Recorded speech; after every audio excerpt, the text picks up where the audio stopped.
जय जय श्री राधे। श्रीमद्भागवत महापुराण द्वादश स्कंद अथाष्टमो अध्याय। मार्कंडेय जी की तपस्या और वर प्राप्त। सौनक जी ने कहा, साधु श्रवण सूत जी, आप आयुष्मान हो। सचमुच आप भक्तों के सिरमौर हैं। जो लोग संसार के अपार अंधकार में भूल भटक रहे हैं, उन्हें आप वहाँ से निकाल कर प्रकाश स्वरूप परमात्मा का साक्षात्कार करा देते हैं। आप कृपा करके हमारे एक प्रश्न का उत्तर दीजिए। लोग कहते हैं कि मृकंड ऋषि के पुत्र मार्कंडेय ऋषि चिरायु हैं, और जिस समय प्रलय ने सारे जगत को निगल लिया था, उस समय भी वे बचे रहे।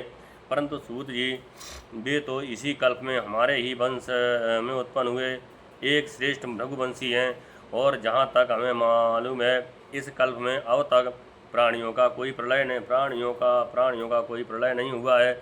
ऐसे स्थिति में ये बात कैसे सत्य हो सकती है कि जिस समय सारी पृथ्वी प्रलयकालीन समुद्र में डूब गई थी, उस समय मार्कंडेय जी उसमें डूब उतरा रहे थे और उन्होंने अक्षय वट के पत्ते के दोने में अत्यंत अद्भुत और सोए हुए बालमुकुंद का दर्शन किया। सूत जी, हमारे मन में बड़ा संदेह है और इस बात को जानने की बड़ी उत्कंठा है। आप बड़े योगी हैं, पौराणिकों में सम्मानित हैं। आप कृपा करके हमारा ये संदेह मिटा दीजिए। सूत जी ने कहा, सौनक जी, आपने बड़ा सुंदर प्रश्न किया है। इससे लोगों का भ्रम मिट जाएगा, और सबसे बड़ी बात तो यह है कि इस कथा में भगवान नारायण की महिमा है। जो इसका गान करता है, उसके सारे कलमल नष्ट हो जाते हैं। सौनक जी, मार्कंडेय ऋषि ने अपने पुत्र मार्कंडेय के सभी संस्कार समय समय पर किए। मार्कंडेय जी विधिपूर्वक वेदों का अध्ययन करके तपस्या और स्वाध्याय से संपन्न हो गए। उन्होंने आजीवन ब्रह्मचर्य का व्रत ले रखा था, शांत भाव से रहते थे, सिर पर जटाएं बढ़ा रखी थीं, वृक्षों की छाल का ही वस्त्र पहनते थे। वे अपने हाथों में कमंडल और दंड धारण करते थे। शरीर पर यज्ञोपवीत और मेखला शोभायमान रहती। काले मृग का चर्म, रुद्राक्षमाला और कुश, यही उनकी पूंजी थी। यह सब उन्होंने अपने आजीवन ब्रह्मचर्य व्रत की पूर्ति के लिए ही ग्रहण किया था। वे सायंकाल और प्रातःकाल अग्निहोत्र, सूर्योपस्थान, गुरुवंदन, ब्राह्मण सत्कार, मानस पूजा और मैं परमात्मा का स्वरूप ही हूँ, इस प्रकार की भावना आदि के द्वारा भगवान की आराधना करते। सायं प्रातः भिक्षा लाकर गुरुदेव के चरणों में निवेदन कर देते और मौन हो जाते। गुरु जी की आज्ञा होती तो एक बार खा लेते, अन्यथा उपवास कर जाते।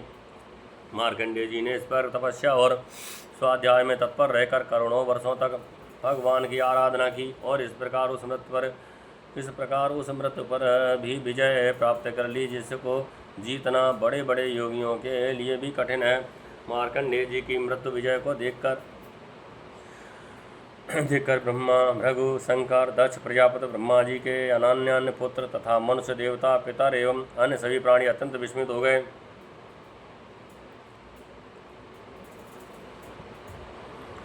आजीवन ब्रह्मचर्य व्रतधारी एवं योगी मार्कंडेय जी इस प्रकार तपस्या, स्वाध्याय और संयम आदि के द्वारा विद्या आदि सारे क्लेशों को मिटाकर शुद्ध अंतःकरण से इंद्रियातीत परमात्मा का ध्यान करने लगे। योगी मार्कंडेय जी महायोग के द्वारा अपना चित्त भगवान के स्वरूप में जोड़ते रहे।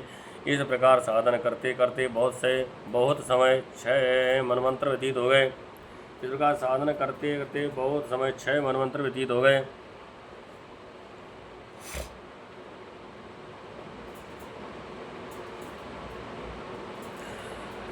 योगी मार्कंडेय जी महायोग के द्वारा अपना चित्त भगवान के स्वरूप में जोड़ते रहे। इस प्रकार साधना करते करते बहुत समय 6 मनवंतर व्यतीत हो गए।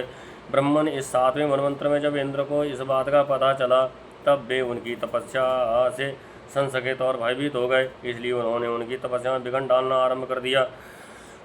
सौनक जी, इधर इंद्र ने मार्कंडेय जी की तपस्या में विघ्न डालने के लिए उनके आश्रम पर गंधर्व, अप्सराएं, काम, बसंत, बलयानिल, लोभ और मद को भेजा।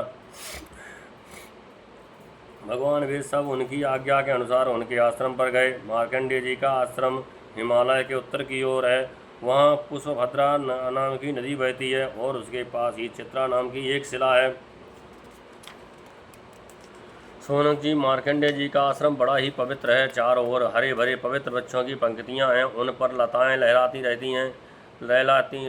रहती हैं। वृक्षों के झुरमुट में स्थान स्थान पर पुण्य आत्मा ऋषिगण निवास करते हैं और बड़े ही पवित्र एवं निर्मल जल से वे भरे जलाशय सब ऋतुओं में एक से ही रहते हैं। कहीं मतवाले और भौरे अपनी संगीतमयी गुंजार से लोगों का मन आकर्षित करते रहते हैं, तो कहीं मतवाले कोकिल पंचम स्वर में कुहू कूकते रहते हैं। कहीं मतवाले मोर अपने पंख फैलाकर कलापूर्ण नृत्य करते रहते हैं, तो कहीं अन्य मतवाले पंछियों का झुंड खेलता रहता है। मार्कंडेय मुनि के ऐसे पवित्र आश्रम में इंद्र के भेजे हुए वायु ने प्रवेश किया। वहाँ उसने पहले शीतल झरनों की नन्ही नन्ही फुइयाँ संग्रह की, इसके बाद सुगंधित पुष्पों का आलिंगन किया और फिर काम भाव को उत्तेजित करते हुए धीरे धीरे बहने लगा। कामदेव के प्यारे सखा बसंत ने भी अपनी माया फैलाई। संध्या का समय था, चंद्रमा उदित हो अपनी मनोहर किरणों का विस्तार कर रहे थे। सहस्त्र सहस्त्र डालियों वाले वृक्ष लताओं का आलिंगन का पाकर धरती तक झुके हुए थे। नई नई कोपलों, फलों और फूलों के गुच्छे अलग हो ही शोभायमान हो रहे थे। बसंत का साम्राज्य देखकर कामदेव ने भी वहाँ प्रवेश किया। उस इसके साथ गाने बजाने वाले गंधर्व झुंड के झुंड चल रहे थे। उनके चारों ओर बहुत सी स्वर्गीय अप्सराएं चल रही थीं और अकेला काम ही सबका नायक था। उसके हाथों में पुष्पों का धनुष और उस पर सम्मोहन आदि बाण चढ़े हुए थे। उस समय मार्कंडेय मुनि अग्निहोत्र करके भगवान की उपासना कर रहे थे। उनके नेत्र बंद थे। वे इतने तेजस्वी थे मानो स्वयं अग्निदेव ही मूर्तमान होकर बैठे हों। उनको देखने से ही मालूम हो जाता था कि इनको पराजित कर सकना बहुत ही कठिन है। इंद्र के आज्ञा के सेवकों ने मार्कंडेय मुनि को इसी अवस्था में देखा। अब अप्सराएं उनके सामने नाचने लगी। कुछ गंधर्व मधुर गान करने लगे, तो कुछ मृदंग, वीणा, ढोल आदि बाजे बड़े मनोहर स्वर में बजाने लगे। सोनक जी, जब कामदेव ने अपने पुष्प निर्मित धनुष पर पंचमुख बाण चढ़ाया, उसके बाणों के 5 मुख हैं: शोषण, दीपन, सम्मोहन, तापन और उन्मादन। जिस समय वह निशाना लगाने की ताक में था, उस समय इंद्र के सेवक बसंत और लोग मार्कंडेय मुनि का मन विचलित करने के लिए प्रयत्नशील थे। उनके सामने ही पुंजक स्त्री नाम की सुंदरी अप्सरा गेंद खेल रही थी। स्तनों के भार से बार बार उसकी कमर लचक जाया करती थी। साथ ही उसकी चोटियों में गूंथे हुए सुंदर सुंदर पुष्प और मालाएं बिखर कर धरती पर गिरती जा रही थी। कभी कभी वह तिरछी चितवन से इधर उधर देख लिया करती थी। उसके नेत्र कभी गेंद के साथ आकाश की ओर जाते, कभी धरती की ओर और कभी हथेलियों की ओर। वह बड़े हाव भाव के साथ गेंद की ओर दौड़ती थी। उसी समय उसकी करदनी टूट गई और वायु ने उसकी झीनी सी साड़ी को शरीर से अलग कर दिया। कामदेव ने अपना उपयुक्त अवसर देखकर और यह समझकर कि अब मार्कंडेय मुनि को मैंने जीत लिया, उनके ऊपर अपना बाण छोड़ा, परंतु उसकी एक न चली। मार्कंडेय मुनि पर उसका सारा उद्योग निष्फल हो गया। ठीक वैसे ही जैसे असमर्थ और अभागे पुरुषों के प्रयत्न विफल हो जाते हैं। सोनक जी, मार्कंडेय मुनि अपरिमित तेजस्वी थे। काम बसंत आदि आए तो थे, इसलिए उन्हें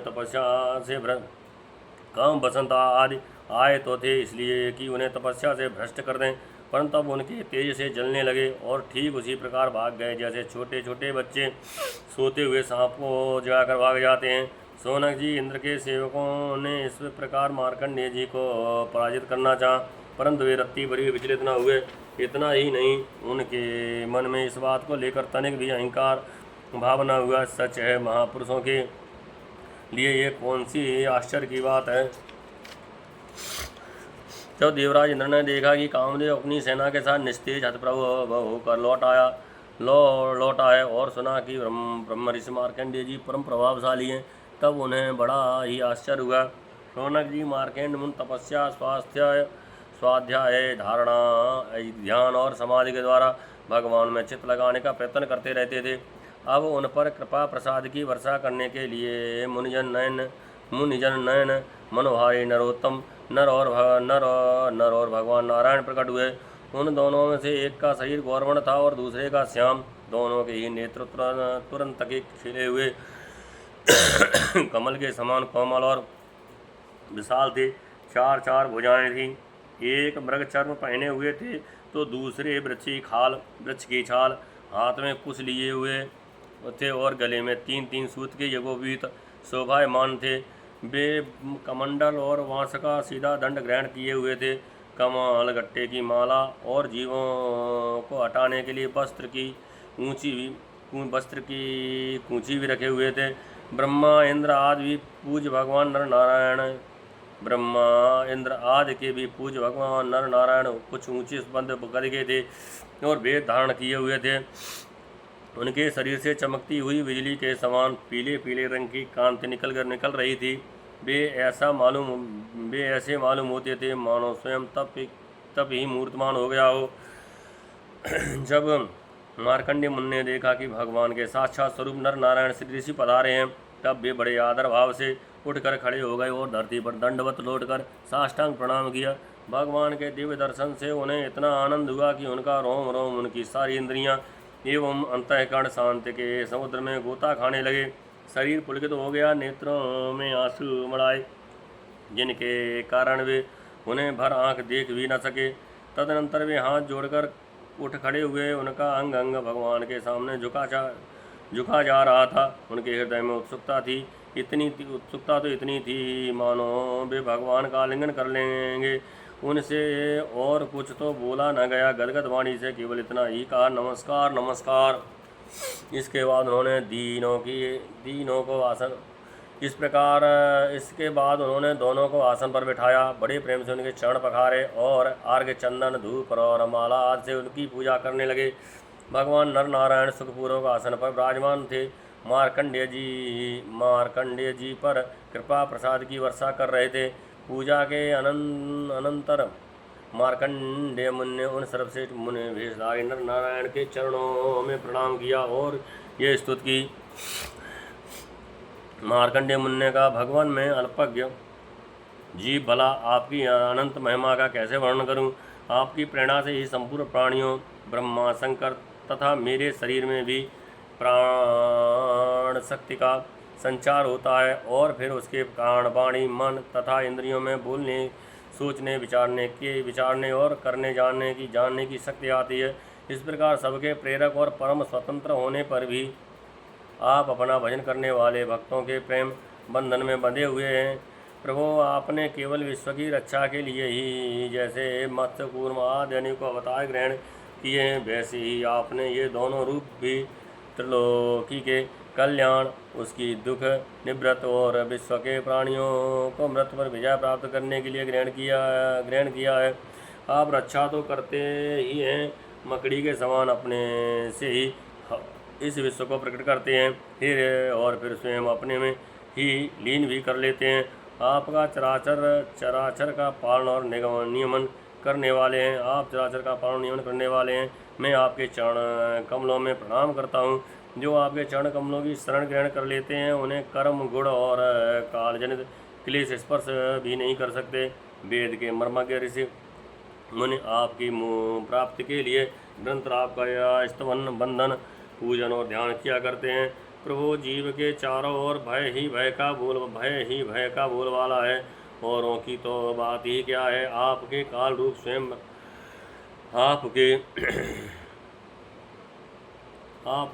रूप से स्वयं ब्रह्मा भी अत्यंत भयभीत रहते हैं, क्योंकि उनकी आयु भी सीमित केवल 2 परार्थ की है। फिर उनके बनाए हुए भौतिक शरीर प्राणियों के संबंध में तो कहना ही क्या है। ऐसी अवस्था में आपके चरण कमलों की शरण ग्रहण करने के अतिरिक्त और कोई भी परम कल्याण तथा सुख शांति का उपाय हमारी समझ में नहीं आता, क्योंकि आप स्वयं ही मोक्ष स्वरूप हैं। भगवान, आप समस्त जीवों के परम गुरु, सबसे श्रेष्ठ और सत्य ज्ञान स्वरूप हैं। इसलिए आत्मस्वरूप को ढक देने वाले, दिए गए आदि निष्फल, असत्य, नाशवान और प्रतीत मात्र पदार्थों को त्याग कर मैं आपके चरण कमलों को ही ग्रहण करता हूँ। की ही शरण ग्रहण करता हूँ। कोई भी प्राणी यदि आपकी शरण ग्रहण कर लेता है तो वह उससे अपने सारे अभीष्ट पदार्थ प्राप्त कर लेता है। जीवों के परम स्वर प्रभु, यद्यपि सत्व, रज और तम ये तीनों गुण आपकी ही मूर्त हैं, इन्हीं के द्वारा आप जगत की उत्पत्ति, स्थित, लय आदि अनेकों मायामयी लीलाएं करते हैं, फिर भी आपकी सत्वगुणमयी मूर्ति ही जीवों को शक्ति प्रदान करती है। रजोगुणी और तमोगुणी मूर्तियों से जीवों को शांत नहीं मिल सकती, उनसे तो दुख, मोह और भय की वृद्धि होती है। भगवान, इसलिए बुद्धिमान पुरुष आपकी और आपके भक्तों की परम प्रिय एवं शुद्धिमूत नर नारायण की ही उपासना करते हैं। पंचरात्र सिद्धांत के अनुयायी विशुद्ध सत्व को ही आपका शिव विग्रह मानते हैं। उसी की उपासना से आपके नित्य धाम वैकुंठ की प्राप्त होती है। उस धाम की ये विलक्षणता है कि वह लोग होने पर भी सर्वथा भय रहित भोग युक्त होने पर भी आत्मानंद से परिपूर्ण है, जो रजोगुण और तमोगुण को आपकी मूर्त स्वीकार नहीं करते। भगवान, आप अंतर्यामी, सर्वव्यापक, सर्वस्वरूप, जगत गुरु, परमाराध्य और शुद्ध स्वरूप हैं। आप समस्त लौकिक और वैदिक वाणी से आपके अधीन हैं। समस्त लौकिक और वैदिक वाणी आपके अधीन है। आप ही वेद मार्ग के प्रवर्तक हैं। मैं आपके इस युगल स्वरूप नरोत्तम नर और ऋषिवर नारायण को नमस्कार करता हूँ। आप यद्यपि प्रत्येक जीव की इंद्रियों तथा उनके निमिषों में, प्राणों तथा हृदय में भी विद्यमान हैं, तो भी आपकी माया से जीव की बुद्धि इतनी मोहित हो जाती है, ढक जाती है कि वह निष्फल और झूठी इंद्रियों के जाल में फंसकर आपकी झांकी से वंचित हो जाता है। किंतु सारे जगत के गुरु तो आप ही हैं, इसलिए पहले अज्ञानी होने पर भी जब आप ही कृपा से उसके आपके ज्ञान भंडार वेदों की प्राप्त होती है, तब वह आपके साक्षात दर्शन कर लेता है। प्रभु, वेद में आपका साक्षात्कार कराने वाले वे ज्ञान पूर्ण रूप से विद्यमान हैं, जो आपके स्वरूप का रहस्य प्रकट करता है। ब्रह्मा आदि बड़े बड़े प्रतिभाशाली मनीषी उसे प्राप्त करने का यत्न करते रहने पर भी मोह में पड़ जाते हैं। आप भी ऐसे लीला विहारी हैं कि विभिन्न मत वाले आपके संबंध में जैसा सोचते विचारते हैं, वैसा ही शील, स्वभाव और रूप धारण ग्रहण करके आप उनके सामने प्रकट हो जाते हैं।